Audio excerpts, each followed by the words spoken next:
Good evening. I'm having some technical difficulties here. This is the first time I've tried using actual software to broadcast this. My name is Jacob Brier, and this is Banter with Brier.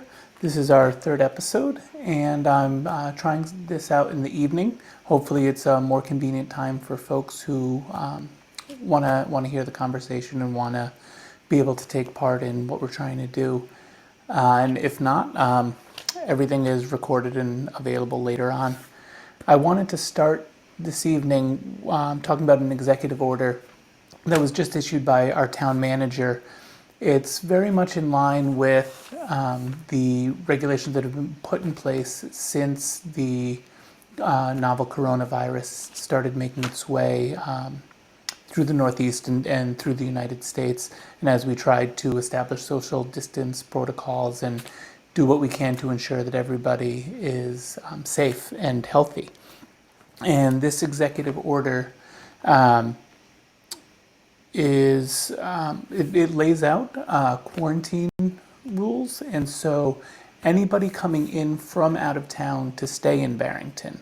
So these are folks who either were traveling or people who have a seasonal home or have rented property or are just not full-time Barrington residents.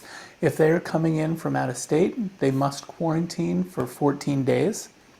And if anybody who is a regular Barrington resident has traveled recently, particularly has traveled specifically to New York State, they must also quarantine for 2 weeks. And the reason for that is this virus is spreading around throughout the United States, and we want to do everything we can to keep our community safe. Certainly we want everybody across the nation and across the world to be safe, but we control our town, we control how we behave and how we act, and the guidelines by which we want to operate, and so that's why these rules are put in place. It also lists this the group of 10, no gatherings of 10 or more. That's been in place for a while, but what I liked about seeing it here is that this executive order also has a stronger enforcement piece. It has a fine that's associated with not following the protocols of this executive order and of maintaining important public health regulations here. And it's a fine of up to $500, and hopefully that's enough to really send the message to folks who haven't been heeding these guidelines, to know that this is serious, that we need to take everybody's health, our own health, our community's health very seriously here. Moving on from there, I wanted to talk about two things that happened recently. We, as a community, started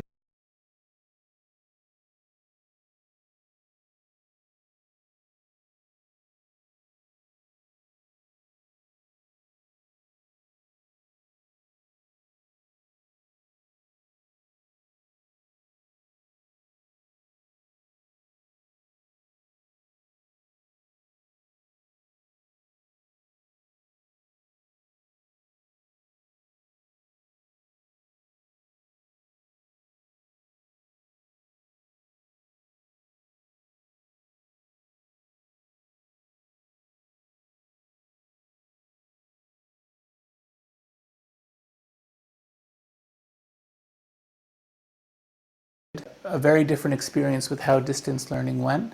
Families of different sizes with different working structures in their home probably had a different experience than other families.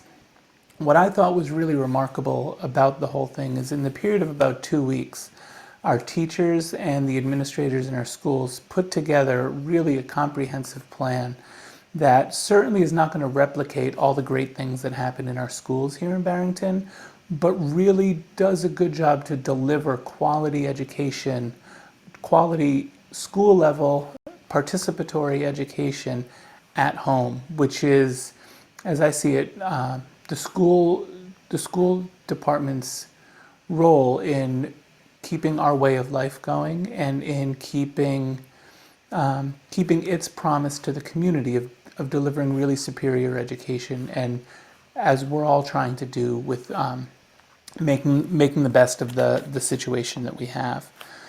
I want to also speak about a topic that I had spoken about several times in the past, which is the Rhode Island Protective Mask Makers Network. And this is a group that's come out of the Barrington Community Action Team, a group of folks who are trying to put into place different programs, opportunities, volunteer action to help our community through this.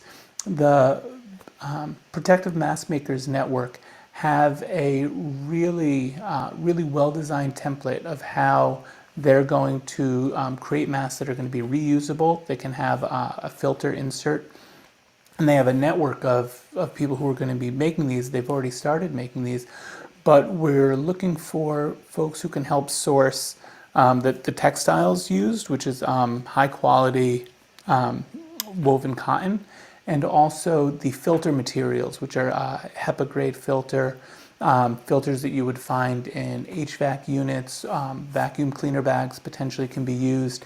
And they're working with physicians and with textile makers, seamstresses or sewers, to fabricate these and to really put in place a system that can get these to healthcare professionals. They're talking with the Rhode Island Department of Health to make sure that these will meet a level of quality that the Department of Health is comfortable saying can be used in the hospital setting, and also to be used as people are interacting and this virus becomes more and more present in everyday interaction. Until we are locked down and exclusively in our homes, when we are out in the public, if the instance rate continues to increase, people may choose that the best way to protect themselves is to have something that can be safe, that can cover and prevent the spread of the virus. And so with that, I'd like to now talk about some of the concerns that I've been hearing. I've received many emails and a few phone calls from people in the community who are concerned. It's particularly about the gatherings. There have been a lot of still gatherings, not necessarily large groups, but folks out, younger people playing in the athletic fields, playing basketball, things like that, where I fully understand the difficulty in being cooped up, being pent up, wanting to get the energy out, wanting to interact directly with people and socialize more. But it's really upon all of us to ensure that we're taking care of one another. We have a responsibility to ourselves and to each other to do this the best that we can. This is not a situation where any of us want to be, but the better we handle this in terms of following the guidelines that our medical and our public health professionals are saying, stay home as much as possible, washing our hands constantly. My hands are extremely dry from all the extra hand washing. To working from home if you can, to staying just with your household, to doing all these things that we're being asked to do is only effective if enough people do them. And enough people is really, virtually everybody, because we have people who can't. I was just making a list of a few of the folks.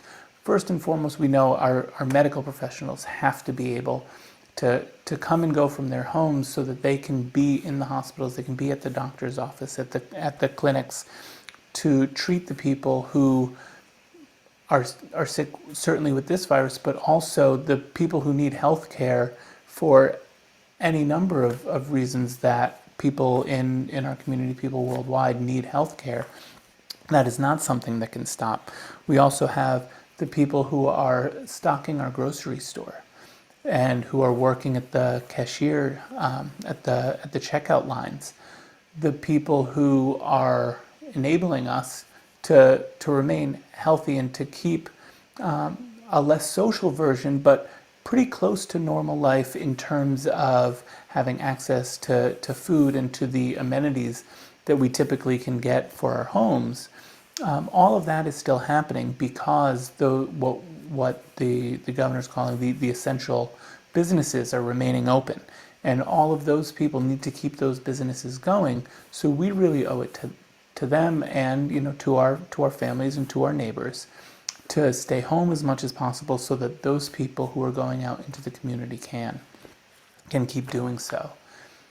And now we all know that these are uncertain times, that this is a period in our lives when we're looking to the future and wondering how long is this going to go on.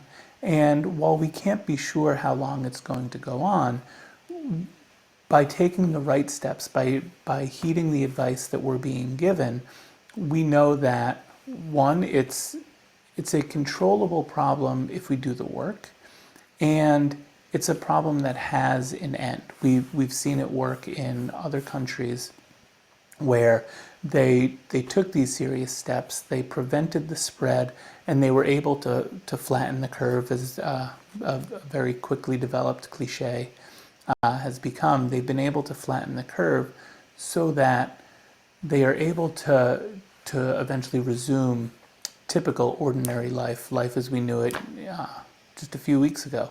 It's really incredible how quickly things have changed, but I believe we're doing the right things to get there.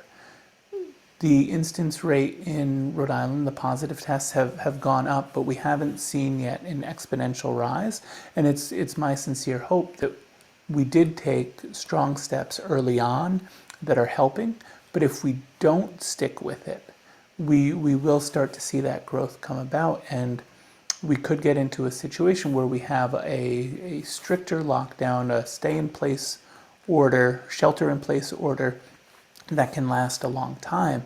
And a concern there would certainly be that what we have trouble with now, we'll still be unable to do, but we won't be able to, or not as many people will be able to go to their jobs that are keeping some of those amenities that we appreciate now in order. And so I would just like to ask again, do everything you can to limit exposure of yourself, limit exposure that you might present yourself to, but also understand that we don't want to transmit it outwardly. When I'm out, if I'm at the grocery store, if I have to go take care of something that needs to happen, I want to ensure that I'm protecting myself, but also that I'm protecting those around me. If I have already come in contact with the virus, I don't want to spread that to anybody else, because that will perpetuate the cycle of the transmission. And so we really need to take care of ourselves in order to take care of each other. And as I've been doing, I have a quote that I would like to share. And a little story on this is that following Monday's broadcast, my son noticed that I had said a quote the first two times, and so he had one that he wanted to pick. And the author of his quote is actually somebody who just shared an article recently about something that's going on in Canada that's a separate issue, but also something I've been thinking about, and they're calling it caremongering. And that's really, this is happening in Canada. I need to learn more about exactly how they're applying that phrase, but I look at it as we're worried when we hear about the problems that this virus can cause. People say that you're fear-mongering. You're just perpetuating this state where we're always concerned about something. Well, caremongering, the way I would like to see it, is projecting care, is making sure that everybody cares for one another, that they're taking care of themselves and that they're giving care to others, and being mindful that we're all sharing this together and we're all going to get through it together. And so the quote that I have is, "Yes, we can." And it's from President Obama, and that's what my son wanted to share. And so I'm going to close on that, and I'll be back on again Friday evening at 8:30 p.m. This has been Banter with Brier. I'm Jacob Brier in Barrington, Rhode Island. Stay home and stay healthy.